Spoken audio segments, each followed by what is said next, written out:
Bonjour à tous et bienvenue sur la chaîne Quitter la France sous le soleil. Aujourd'hui, on va avoir une méthode en 5 étapes pour organiser votre départ de France. Alors bien souvent, on peut avoir la volonté, le projet de partir de France pour l'étranger, mais on ne sait pas par où s'y prendre. Alors du coup, ça peut faire peur. On a un objectif lointain qui est j'aimerais partir en Australie, mais il y a tellement de choses à prendre en compte, le déplacement, le logement sur place, les visas, le travail, et cetera, et cetera. Donc on est un peu submergé par tout un tas de recherches à faire et de ce fait-là, on peut avoir tendance à reporter, à dire: «Je me renseignerai demain», parce qu'on a l'impression d'avoir un trop gros bloc, une trop grosse charge, de travail à gérer et finalement, on va avoir tendance peut-être à mettre de côté le projet, à plus tard, à demain ou même à ne jamais le réaliser. C'est pourquoi il est indispensable d'avoir, une méthode claire, précise et efficace pour pouvoir atteindre cet objectif de quitter la France. Alors tout d'abord, il vous faudra un objectif clair, quantifié et défini dans le temps. Concrètement, je veux partir vivre au Portugal et y être installé en juillet 2026 avec un capital de 50 000 €. Alors ce projet est un petit peu détaillé parce qu'on a, une notion de capital à rassembler, une date et un pays, mais dans l'idéal, il faut le détailler le plus possible. En le détaillant énormément, en fait, ça va soulever beaucoup de questions auxquelles vous allez tenter de répondre avant de partir. Et en précisant votre projet, en répondant à ces questions, ça va grandement faciliter votre expatriation et enlever une grosse dose de stress que vous n'aurez pas à gérer une fois sur place, parce que vous aurez fait le nécessaire niveau travail de recherche sur cette destination, sur le capital à amasser et sur toutes les choses que vous pouvez anticiper avant de partir de France. Une fois que cet objectif est déterminé, ça va vraiment ancrer votre projet et on va dire que le compte à rebours va commencer jusqu'à cette échéance. Une fois que cet objectif est déterminé, il va falloir vous mettre en place ce qu'on appelle un rétro-planning. Donc en fait, on place notre objectif à une échéance donnée et on va à rebours placer des jalons dans ce projet, et ces jalons, on va devoir les valider au fur et à mesure. Un exemple de rétro-planning à 12 mois pourrait par exemple être: 12 mois avant mon départ, commencer à chercher le pays dans lequel je souhaite m'expatrier. À ce sujet, je vous invite à aller voir la vidéo juste ici, qui vous permettra par le biais de l'intelligence artificielle de déterminer plusieurs pays, en l'occurrence 5, facilement grâce à l'IA ChatGPT.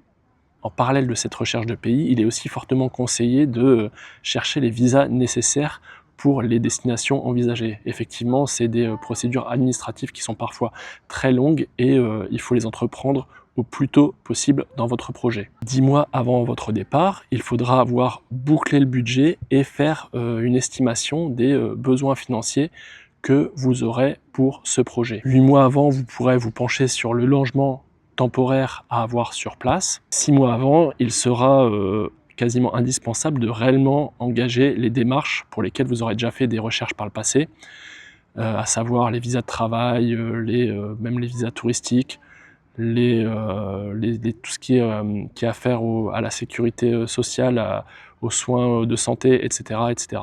3 mois avant votre départ de France, vous devrez songer à vendre tout ce que vous souhaitez vendre en France, à savoir vos affaires personnelles, peut-être un appartement, une maison, ou alors faire le nécessaire pour les mettre en location, pour pouvoir ainsi toucher un revenu passif. Un mois avant le départ, le projet devra être déjà bien ficelé, vous pourrez réserver vos billets d'avion et confirmer le logement sur place.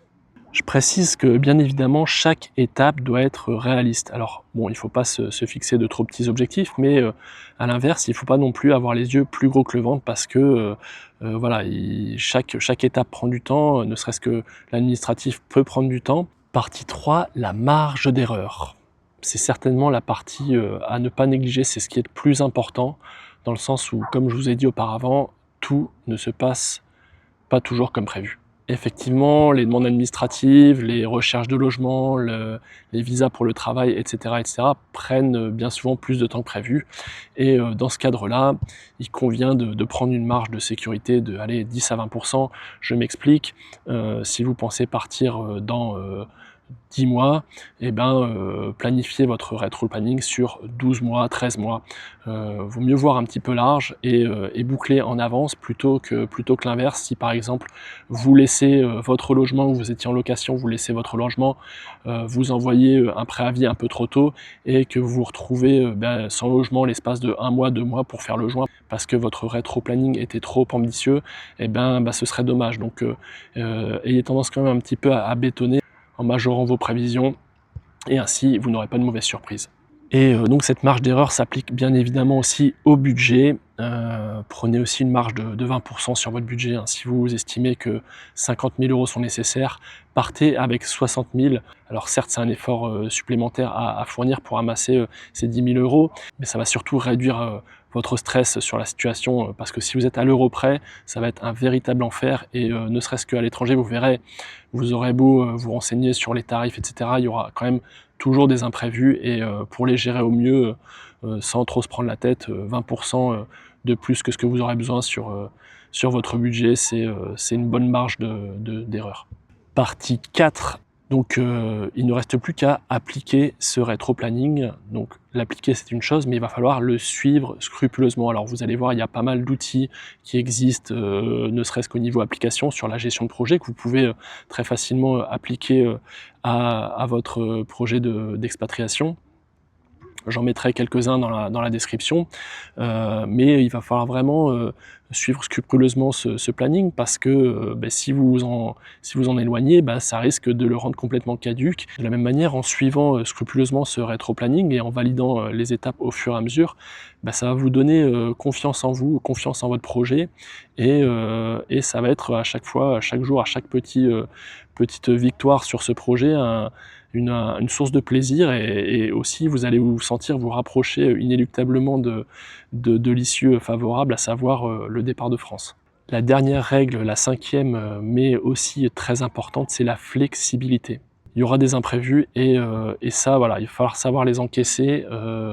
Par exemple, un pays qui va changer la législation d'immigration, vous pensiez pouvoir y immigrer, et la loi change, vous ne pourrez pas, par exemple, pas y travailler, donc ça remet tout en question, et donc il va falloir faire preuve de flexibilité à ce moment-là, et pas s'apitoyer en se disant de toute façon c'est tout, je reste en France, le pays de destination ne me veut pas, j'abandonne.